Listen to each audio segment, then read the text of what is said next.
सत्ता असताना त्या प्रश्नाकडे दुर्लक्ष करायचं आणि सत्ता नसताना त्या प्रश्नाची उचल खायची ही भूमिका का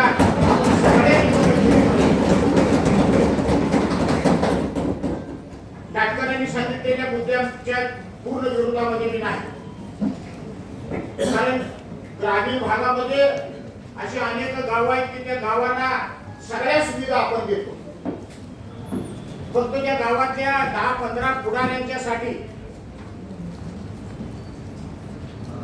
स्थानिक नेतृत्व बऱ्याच वेळेला त्यांना बळी पडतं आणि त्या हद्दवाढीच्या प्रकरणामध्ये आपल्याला माघार घ्यावी लागते. आणि म्हणून लाटकर साहेबांना माझी विनंती आहे की या स्थगन प्रस्तावाला पक्षभेद विसरून भारतीय जनता पक्ष, शिवसेना आणि राष्ट्रवादी काँग्रेस सुद्धा पाठिंबा देईल. पण त्याचे काही प्राधिकरणाचं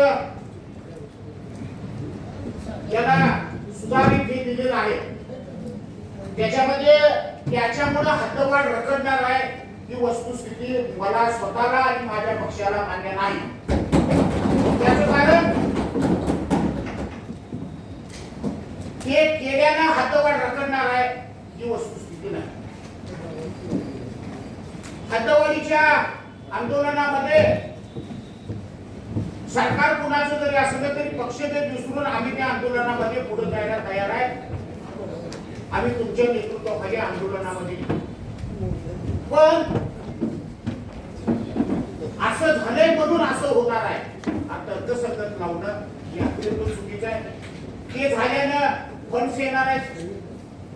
प्राधिकरणाला विशेष दर्जा प्राप्त नव्हता, विशेष दर्जा झाल्यानं आपल्याला त्या प्राधिकरणाला फंड्स येणार आहेत. त्या प्राधिकरणाला या क्षणाला काही अर्थ नाही, 1 रुपयाचा निधी नाही.